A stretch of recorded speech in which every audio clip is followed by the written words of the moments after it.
Так, здравствуйте. Надеюсь, что хорошо слышно и видно все. Пожалуйста, напишите в чат, все ли в порядке.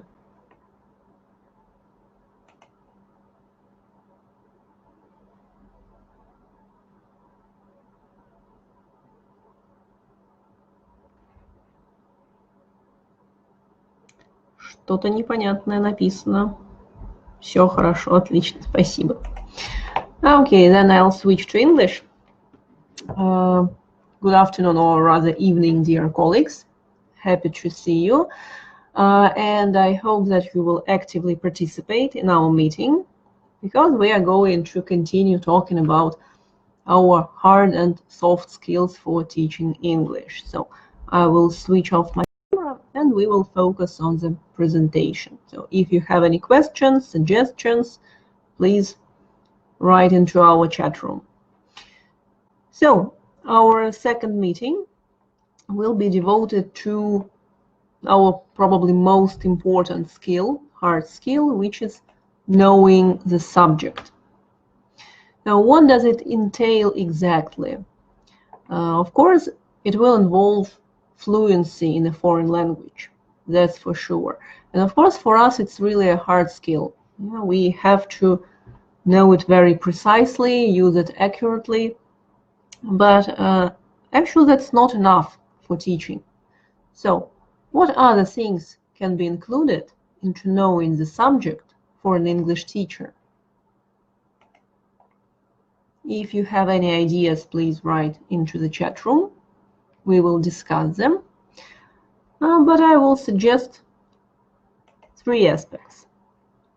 Now, first of all, of course, the proficiency in the target language. And I'd like to point out this term here, target language. So that's the language that we are learning, or in our case, teaching. Then, as we are teachers and we are linguists, of course, we need some awareness of language systems.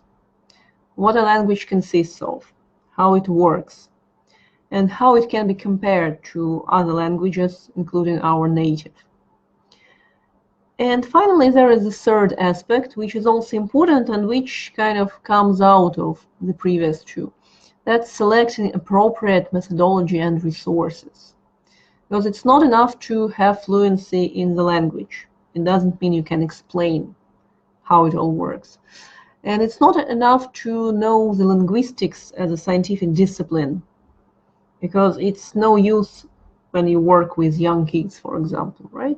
So selecting appropriate methodology and resources, that's very important to actually give our knowledge to our students and to develop the right skills in them.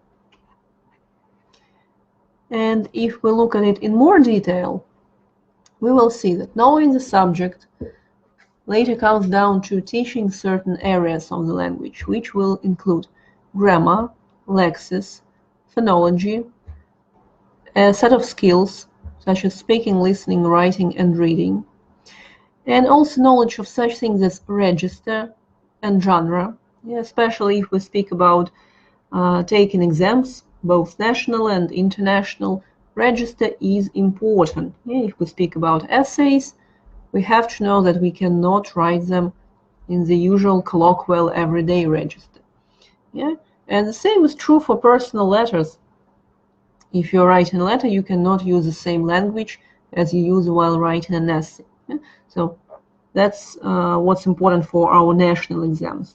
If we speak about international exams, the scope will be even wider, and people can actually lose points on not knowing or not using the appropriate register. Genres are important, especially if we talk about high school. Because some of your current students are going to become writers and journalists and scientists and engineers, and they all need to have a grasp on their particular genres of writing texts. Then, of course, communication strategies, no matter what your students are going to do in life. Work in the tourism industry or maybe becoming a scientist. Anyway, communication is important. Certain sociolinguistic skills. Learning strategies, or what we sometimes call metacognitive skills and strategies.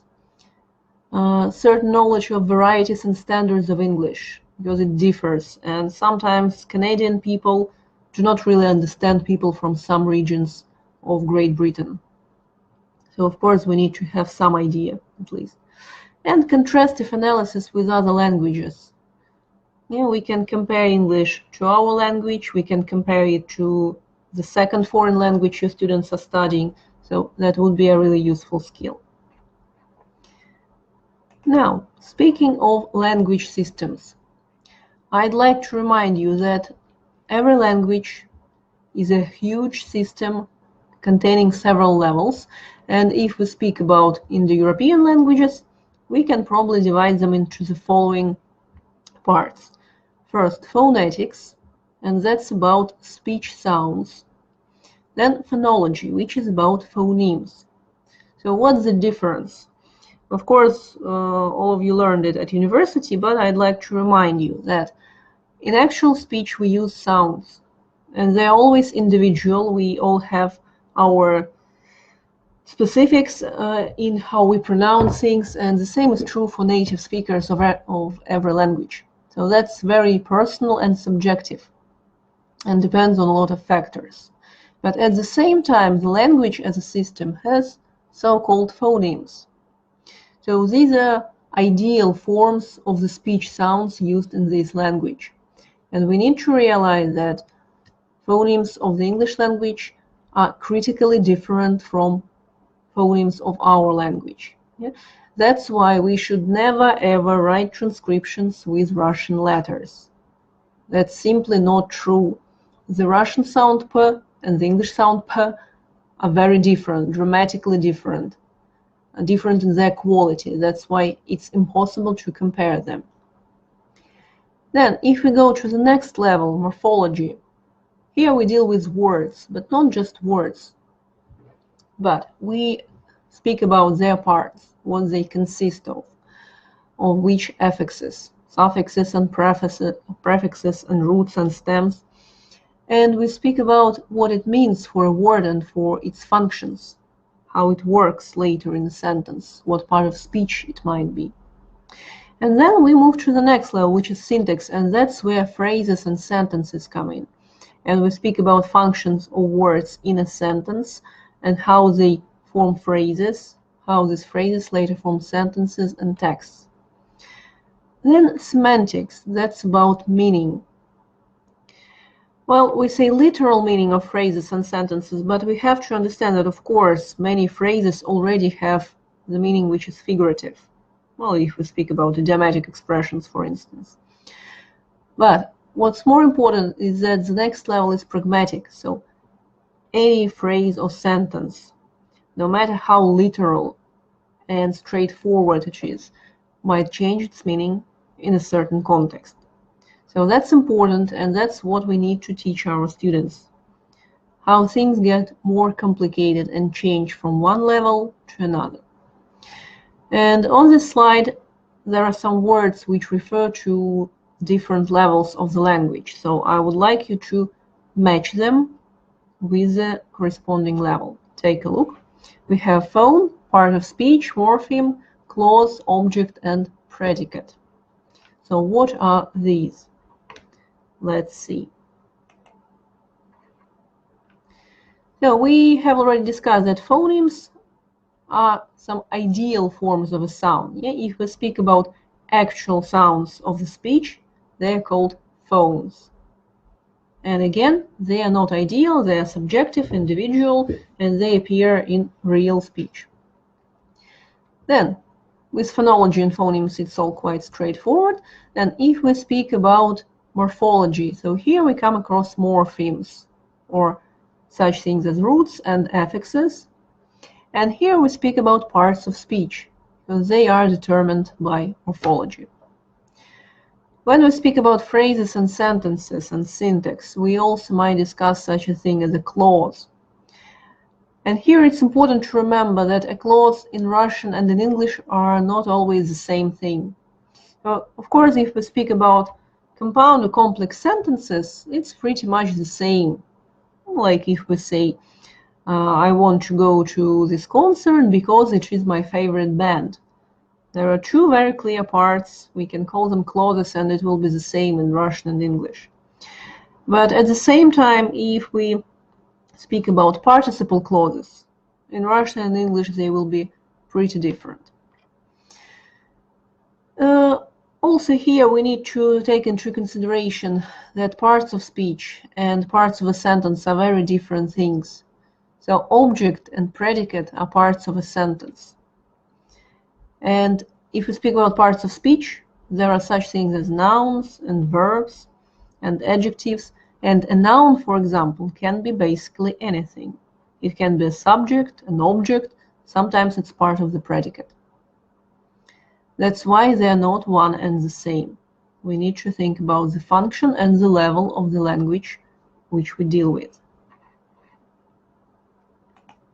Let's consider the following example. It's a very simple sentence. Actually, it's a tongue twister, so you have probably used it with your students. About Kitty that caused the kitten in the kitchen. So, of course, this sentence is very useful for developing the right sounds in your students, the right pronunciation, and speaking about intonation. But also here we can deal with morphology and syntax and see the difference very clearly. So there are some words which denote parts of speech and parts of a sentence. Let's decide which is which. And we will notice some interesting things. So if we divide them into two parts, we will see that there are three words which are nouns: kitty, kitten, and kitchen. But kitty is a proper name, the rest are just nouns. But these words have very different functions in a sentence. The first one is the subject. It's the main idea of our sentence. The second is an object, the kitten. Yeah? So something happens to this noun. And finally, kitchen is actually part of a bigger phrase, which can be called an adverbial or an adjunct, because it gives some additional information. So basically, we can say Kitty caught the kitten and put a full stop there. It's possible. Also, we can see that there is a verb, the verb catch in its past form caught, but we can also say that it's a predicate. Why is the difference important? Because when we speak about verbs as parts of speech, we speak about their qualities, how they behave. Yeah? For example, catch is an irregular verb. That's what we need to know about it. Also, it's a verb which can take the object. Yeah? If we speak about it as a predicate, we speak about its function in a sentence. And of course, there might be other verbs which will serve different functions depending on their form and place in the sentence. So these are two very different levels of the language. Why are they important to us? What's the point?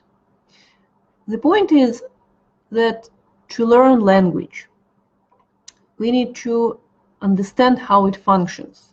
And if we do not see these structures, we can never actually fully use it to its full advantage. Now let's say we see a new word, or rather your students see a new word in a textbook. How do we deal with it? Now, some people think that the best way to deal with new words is to give a list with translations, transcriptions, maybe some examples and definitions. Now let's say we have a definition from a good dictionary. It gives quite a lot of information actually. We can find the transcription there. The meaning is explained quite clearly, so even if your students don't know the word indispensable, they probably don't, it's a complicated word, they can understand pretty easily from the definition that it's very important, it's essential, right? Also, if they know how to work with a dictionary, they can make certain conclusions. That it's an adjective, so they know the part of speech. They can also notice that out of 3 small circles, only one is colored. So that means that this word is probably not very popular. It's not very widely used. But that leads them to further questions. How do I use it exactly? So if it's not a very popular word, where exactly do I use it? In what kind of context? Why do I need it at all? Maybe I don't. can I do without it? What if I know that there is a word with such a meaning and I want to use it in my essay, for example, but I don't remember it? What do I do? How do I replace it? And to answer these questions, we need to work with the language a bit differently. We need to go into deeper analysis. So the better way will be to start with context. So we don't just give out a list of words. We give a text to listen to or to read. Maybe we just talk about something and it's an example of a text. For example, we can easily say that mobile phones have become an indispensable part of our lives. So from this context, it's quite easy to draw the meaning of this word. Of course, everybody knows that it's important, something we can probably have difficulty living without. So we can draw the meaning from this, and we can draw more information. We can understand that it's an adjective, because it goes before a noun and it somehow describes this noun. So it's an adjective, it means impossible to live without, maybe essential, and when you give this word essential, you give a synonym. So if your students forget the word indispensable, now they can replace it. Then we can also speak about some word building patterns here. And of course, it's important for those students who want to take exams, whether national or international. And this word gives us multiple opportunities because there is both a prefix in and a suffix able. And it's interesting to know that although in is a negative prefix, the whole meaning of this word is actually positive. So that's a point you can make when you discuss such words. Of course, you should pay some attention to the pronunciation of the word, to the stress, although in this case it's quite easy to read it correctly. And what's even more important is how we use it. And we can notice that there are several patterns. Something is indispensable to somebody, but for or in doing something. Then, after this analysis and after learning all these things, of course, we need to practice. And if we speak about such complicated words with several functions and with several patterns of behavior, for example, different prepositions, of course, we need a whole set of exercises. So we might need to complete the text, choose something, transform some sentences, paraphrase, and so on. Yeah? Of course, without some practice, it's impossible to learn to use such a word correctly. And finally, we need to use it in the speech. We can start with some kind of discussion, like what kind of things do you find indispensable and why? And then go on to writing about something indispensable and again explaining why we find it indispensable. So after such practice, of course, your students will remember the word and they will use it in the right way, appropriately and in the right places, in the right contexts. Now, going back to the topic of exams, it's important to remember about the differences between grammatical transformation and word-building transformation. And that's when we go back to the questions of syntaxes and morphology. Because if we need to transform the verb to dispense grammatically, we sometimes don't really need any morphological changes. Because it's a regular verb, so even if it's past simple, then the change is very simple, just dispensed. We only add the suffix of the past tense. And if we need to use future, we add the modal verb will, and basically that's it. So all the changes are analytical, and here we deal only with syntax and with tenses. But if we speak about word building, that's where we need to actually change the part of speech. And we need to remember that there are certain prefixes which work with this root. Yeah, we need to remember that un doesn't work here, it's in, indispensable, and the suffix for an adjective should be able, not ible, for example, like with the word flexible. So these are some crucial differences. Sometimes they might come together, of course. If we speak about a more difficult kind of task where we need to complete the text with the right options. For example, in this context, Why is indispensable the only possible option out of these four? We need to take into consideration several things. First, of course, meaning. It should be positive, it should be something important, so we cannot use the word unnecessary, that's for sure. So we have only three options: indispensable, must, and good. And then we look at grammar and collocations. So why cannot we say must here? Because when we use must in this sense, we use it as a noun. It gets substantivized, so we use it with an article. For example, this book is a must. That's okay, but here we do not have an article, so it's not possible. Why don't we use the word good? Seems okay. But here we need to remember that we can say indispensable to somebody. It's a normal pattern. It definitely works. But as for good, there will be a different meaning. Good for someone. Yeah, that's the same meaning. Means important or useful for somebody. But good to, that's about attitude or about treating somebody in a particular way. That's why here this phrase will be good to anyone will not work. And the only viable option here is indispensable. So to make the right choice, your students need to go through all these stages of analysis. They need to know the morphology, the syntax, how the word works in a sentence. They need to know the meaning. They need to pay attention to the context. Then finally they can make the right choice and get their points at the exam. So it's actually all very practical.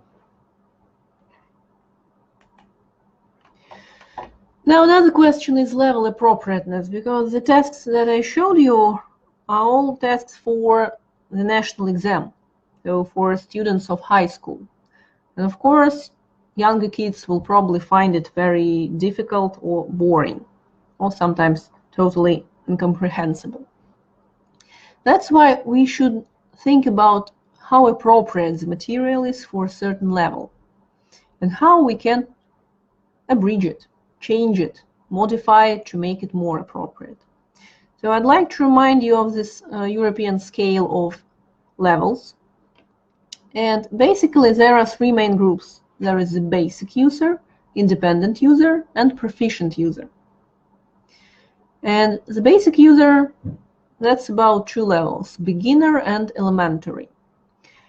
However, if we look at the European equivalent in letters A1, A2, and so on, we might notice that although A2 is elementary, that's the level which we need to reach by the end of grade 9. So basically what we need to do is to have the pre-intermediate level for the students. And of course, when we speak about elementary school, primary school, that's pre-A1 or A1, the very basics, the beginning of learning.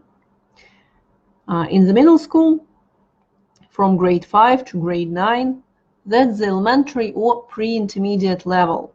So we finish up with A1 and then we go through A2 until we have a rather independent user ready to continue their studies.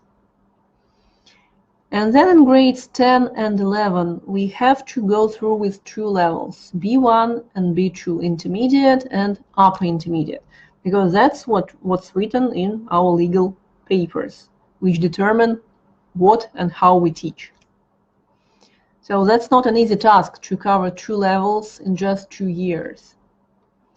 And of course, to be able to teach students and to help them develop to this level, the teachers have to be advanced or have proficiency in English. So C1 or C2, that's the point where the teachers should be. Now, what's the division of knowledge and of linguistic theory between the levels? Of course, if we speak about elementary, pre-A1 or A1, we just speak about the basics and minimal theory. Now, of course, you will have to explain to kids that there is past tense and present tense, for instance. Sometimes we also include present continuous. If you have a more in-depth learning, that might be present perfect in primary school. That happens. But still, don't go into too much theory. They're young kids, they don't really comprehend all the scope of linguistic levels. So it's better to explain in very simple terms, give many examples, and mostly work through imitation and repetition. However, when children go to the middle school and go through levels A1 and A2, of course, we will have to develop certain linguistic awareness. They will at least have to understand that there are certain tenses, that there are certain word-building patterns, and that they are very different things, that grammar and word-building are not the same, and that for choosing the right words for a context, you need to consider both in combination. And if we speak about high school, that's where we develop linguistic awareness further, and the very important thing here is overcoming this stage where most kids get stagnant. So very often when they reach this pre-intermediate or intermediate level, they stop developing, because basically they have everything they need for everyday communication. They often can get by in exams with the knowledge they have, but there is no real development, and if we don't develop, we just go back. That's why it's important to overcome the stage and go further to the upper intermediate level. And also we need to consider that at this point students choose their future profession and they're interested in English for specific purposes. So if we speak about the general studies, then we probably should focus on collocations, register. As I mentioned, it's useful for all kinds of writing.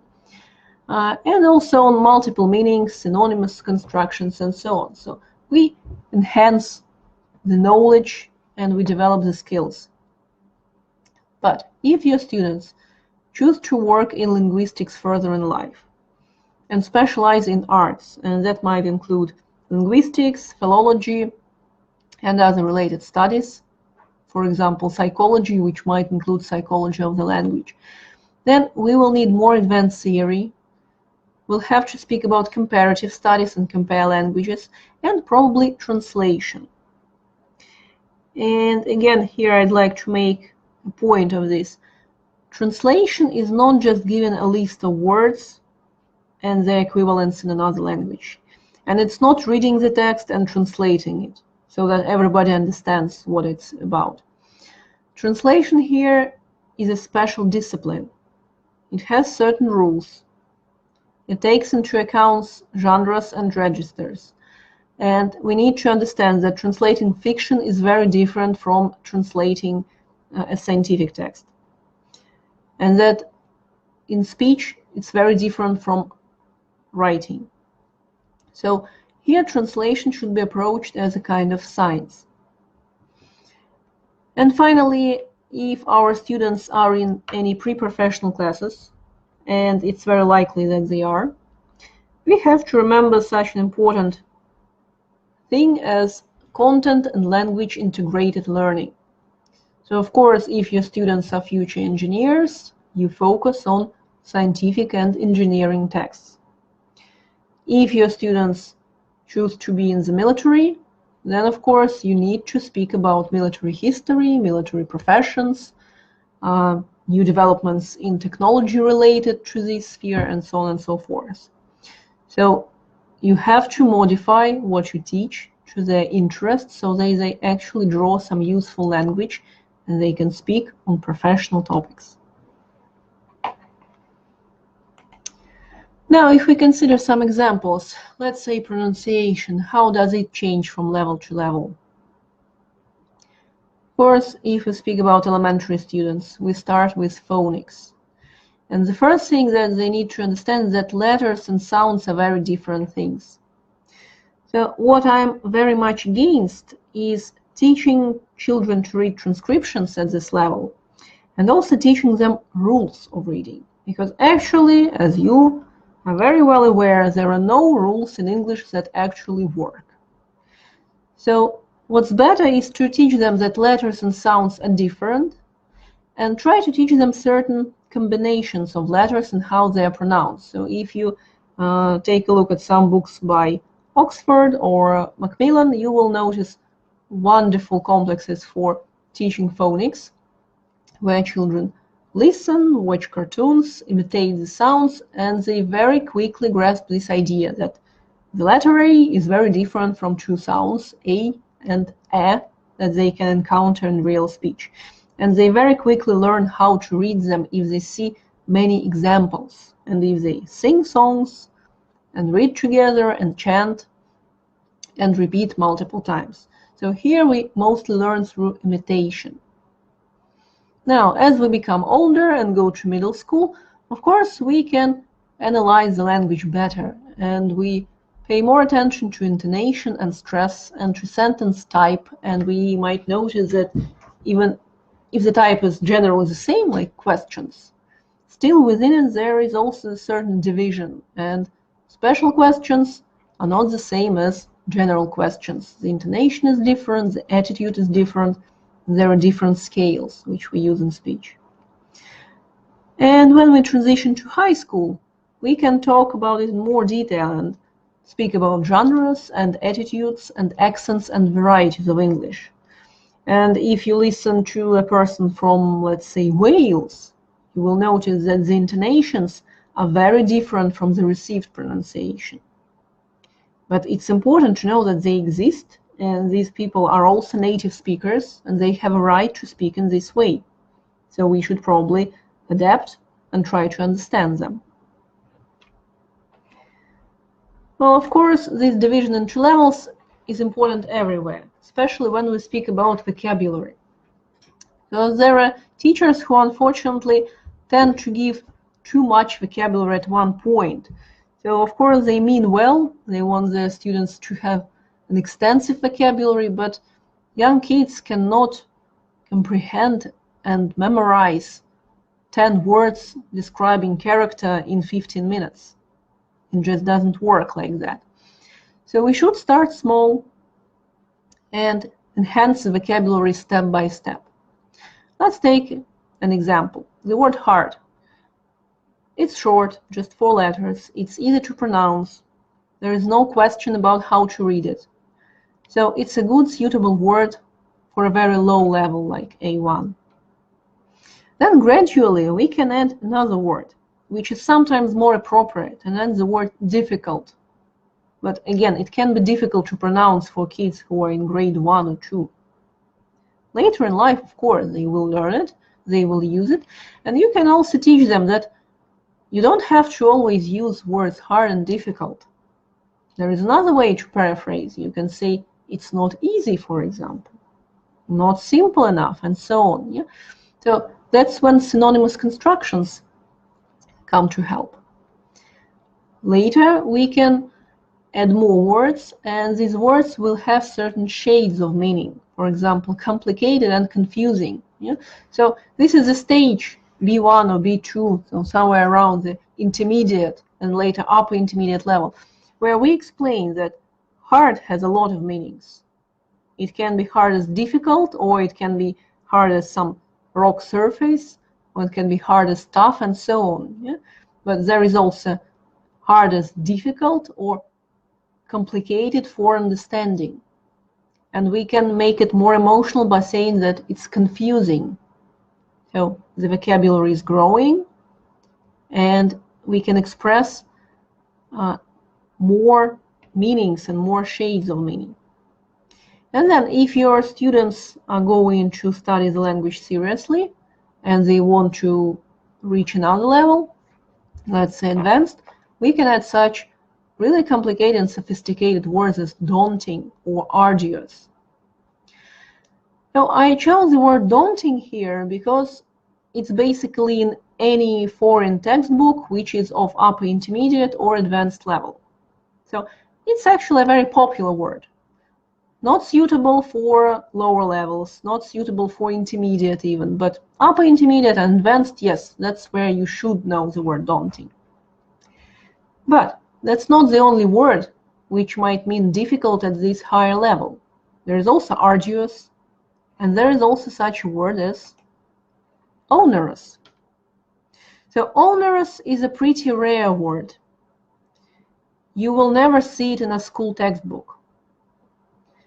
So here it's kind of a puzzle for you. Where did I learn this word? Did I learn it at a university? Or did I learn it while I was preparing to take my CPE test? Or did I learn it while reading for pleasure? And it might be surprising, but actually, I did not know this word when I was studying at university because it wasn't in the textbook. I did not learn it while preparing for CPE because for CPE, again, the main words are daunting and arduous. They are more frequent in the language. But when I was reading a detective story, just for pleasure in my spare time, I learned this word. And actually, if you take a look at this book cover on the slide, you will see that the author is Robert Galbraith, but that's not the real name. That's the pen name for John Rowling, who is also writing crime novels under this pen name. And the woman has a magnificent vocabulary. It's absolutely marvelous. A lot of new and interesting words of really higher level than what we usually see in textbooks. So the point of this is that you can never really learn a language from a textbook. You need additional sources of information, and of course these sources should be suitable for you first, and then when you find resources for your students, they should be suitable for them, for their level, and for their interests.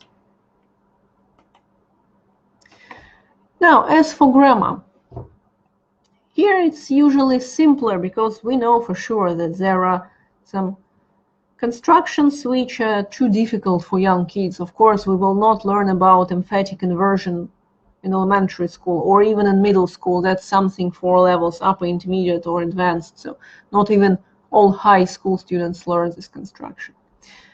But the problem with grammar is that even very simple basic constructions such as present simple actually have a lot of functions. And some teachers feel tempted to speak about all the functions at the same time. They're afraid that their students will not learn something very important. So somewhere in grade 7, let's say, or 8, they tell students everything. And then the students feel like this poor boy in the picture on the left. So of course, we do use present simple to describe permanent situations and repeated actions and general truth, and future actions if we speak about timetables and programs, book and film plots, sport commentaries, exclamatory sentences, declarations, headlines, and instructions. But kids cannot learn it all in one go. We should somehow divide it so that they can actually understand what's going on. So that the teacher is not this faceless creature who just dispenses information. And it's somebody who can actually explain things. So we should have a very clear progression. We start with the basics. So your elementary students should probably know that present simple describes what they do every day. That's quite enough. You don't even have to explain that there is a difference between permanent situations and repeated actions. Too many words and too many notions.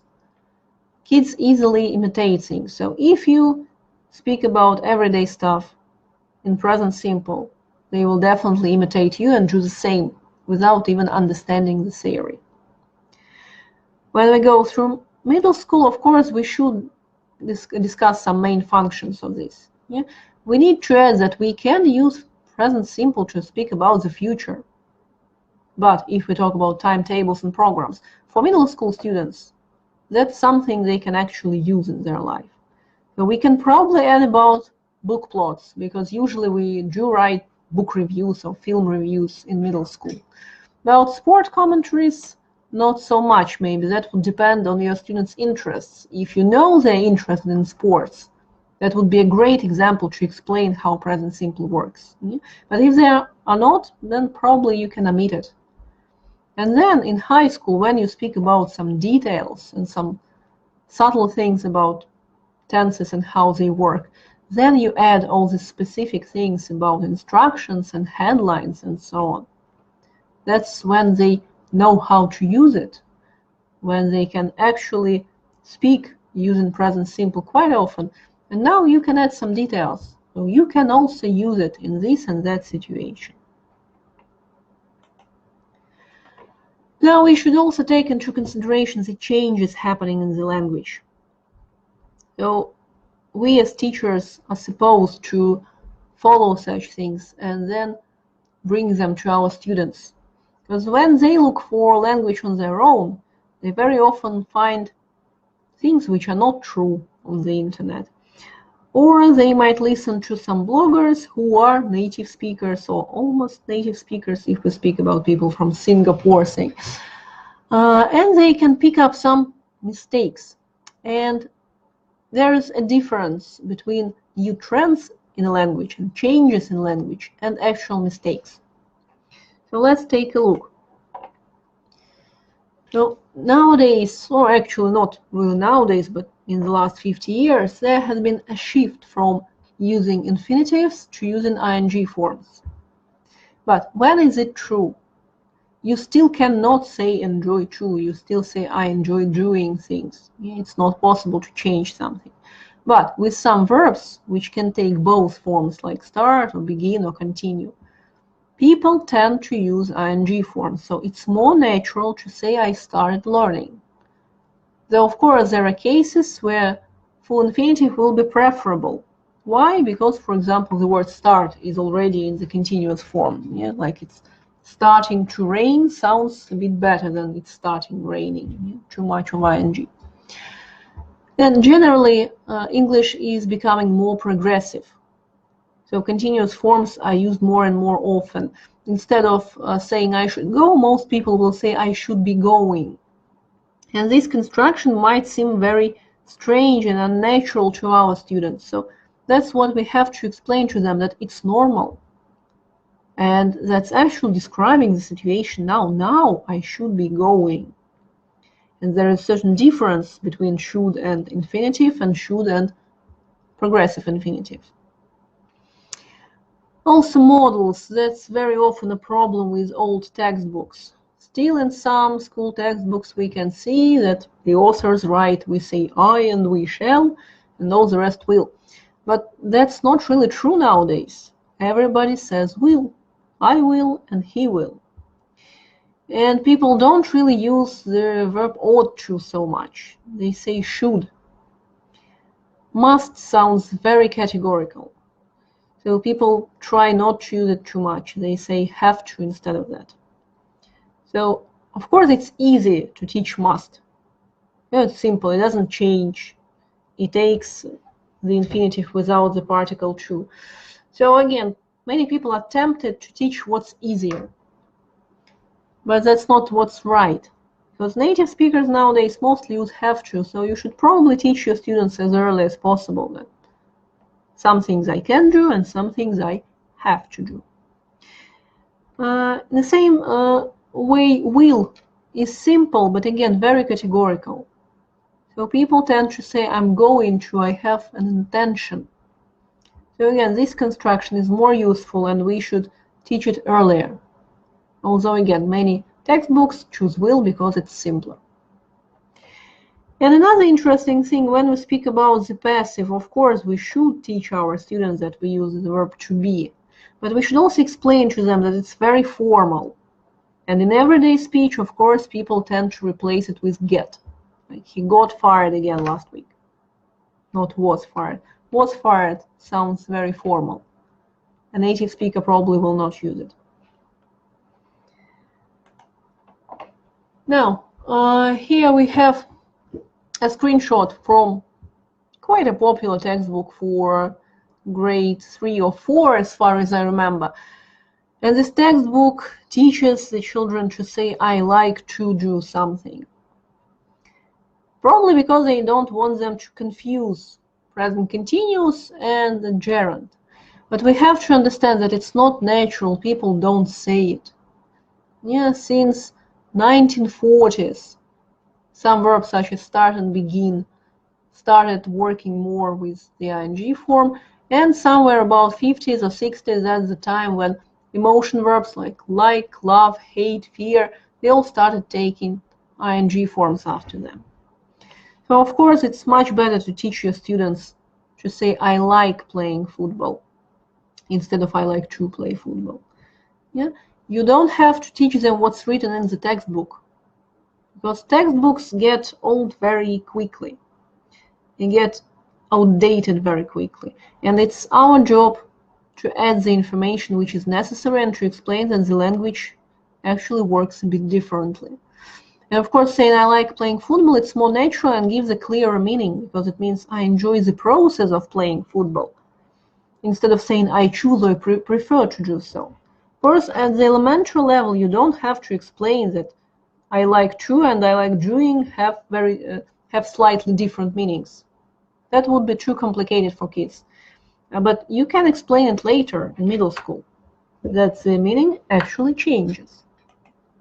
So speaking of verb patterns, when we work with young kids, grades 2, 3, 4, we should probably teach them very simple but natural patterns like doing, I'd like to do something, and I can do. Do not explain the theory, like that can is a modal verb. Kids do not know it and they do not understand it. Actually, most grown-ups don't really know what modal means.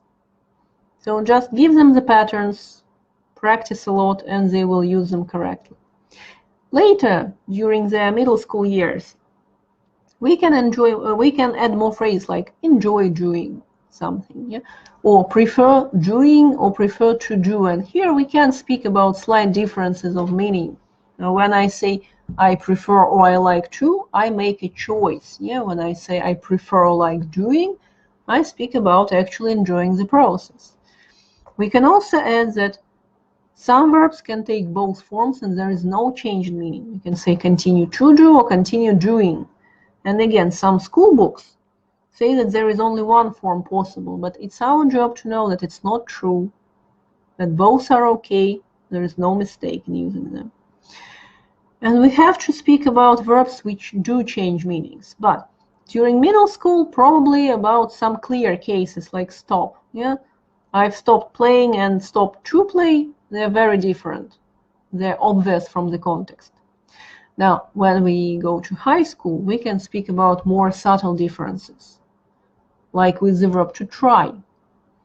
So it's really difficult to understand. Many grown-up people do not really see the difference between I try to fix it, wherein fix is my aim, my purpose, and let's say I tried calling her, but she must have turned her phone off.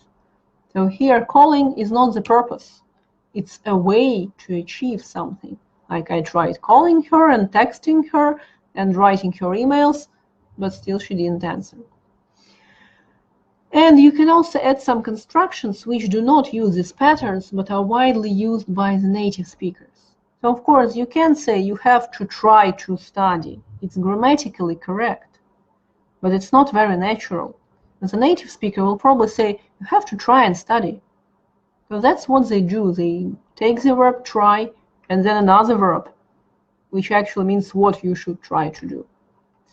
So, and then this clear progression from very simple, very clear patterns through more details and more functions to some very subtle shades of meaning.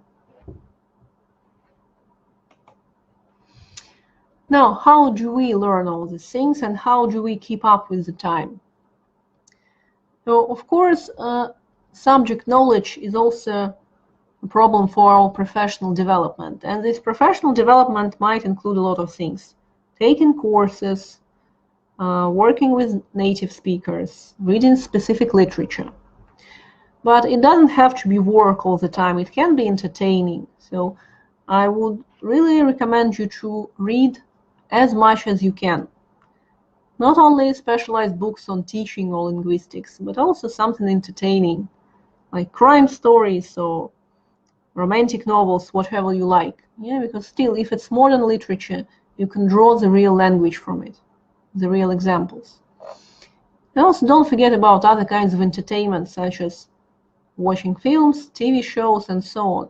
Yeah, and you might find some things which are both entertaining and professionally developing or educating. Yeah? For example, on YouTube there are lots of specialized courses which in a very entertaining form tell you about really serious things such as sciences, for example, linguistics. So I do hope that you continue your professional development, never stop it. And if you have any questions, please ask them now. Or any suggestions about our next topics for discussion.